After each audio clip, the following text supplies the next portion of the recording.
আসসালামু আলাইকুম সুপ্রিয় দর্শক, আশা করি আপনারা সকলে আল্লাহ তাআলার রহমতে অনেক ভালো আছেন।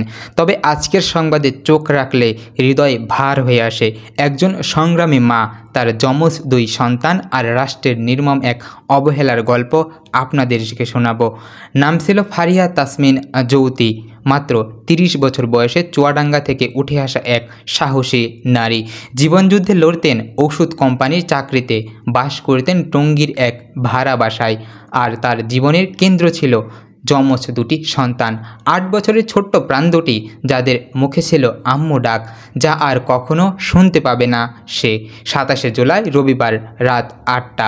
বৃষ্টি ঝরছিল টঙ্গীর আকাশ জুড়ে। জ্যোতি হাঁটছিল রাস্তার পাশ দিয়ে, ঔষধ সরবরাহের কাজে টঙ্গী হাসপাতালের দিকে যাচ্ছিলেন। এই চলার মধ্যেই ঘটে যায় এক বিভীষিকাময় ঘটনা। হঠাৎ করেই তিনি পড়ে যান খোলা একটি ম্যানহোল অন্ধকারে। গভীর ড্রোনের গহ্বর থেকে তৎক্ষণাৎ গিলে ফেলে তাকে।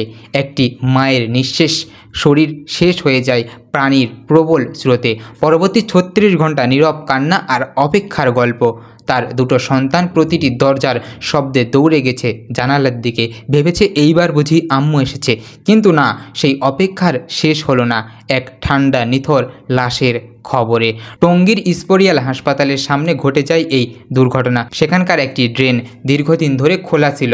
কোনো ক্লাব নেই কোনো সতর্কতা। গাজীপুর সিটি কর্পোরেশনের দায়িত্বশূন্যতা এখানে শুধু চোখে পড়ে না, এই ভুলের খোসরোধ দিতে হলো একজন মাকে নিজের জীবন দিয়ে। প্রত্যক্ষদর্শীরা বলেন, একজন কর্মচারী রিকশা থেকে নেমে তাকে ধরে রাখার চেষ্টা করেছিলেন, কিন্তু প্রাণীর প্রবল স্রোতে তাকে টেনে নিয়ে যায় গভীর অন্ধকার। ফায়ার সার্ভিসে খবর দেওয়া হলো, সাড়া মেলেনি তৎক্ষণাৎ। তারা এসে কিছুক্ষণ ফের বসে থাকে, দায় চাপাতে থাকে অপরের কাঁধে। সিটি কর্পোরেশন ফায়ার সার্ভিসকে দায়ী করে, আর ফায়ার সার্ভিস বলে কাল সময় হলে আবার আসবো। আর এভাবেই ২৪ ঘন্টা ৩০ ঘন্টা পেরিয়ে যায়। জ্যোতির সন্তানেরা প্রতীক্ষায় লাশের মায়ের। একজন উপদেষ্টার আত্মীয় হলে কি এমন হতো?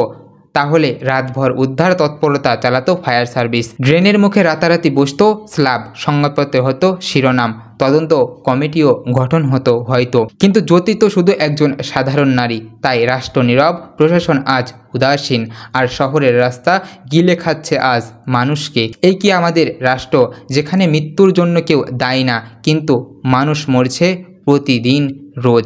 এই ঘটনা কোনো দুর্ঘটনা নয়, এটি একটি গাফিলতির খোলা চিৎকার, একটি রাষ্ট্রের ব্যর্থতার স্পষ্ট উদাহরণ। একটি মা শুধু ম্যানহোলে হারিয়ে যাননি, তার স্বপ্ন, তার ভবিষ্যৎ, তার বাচ্চাগুলো, একটি সংসারের হাসি, সব কিছু তলিয়ে গেল ড্রেনের সেই অন্ধকারে।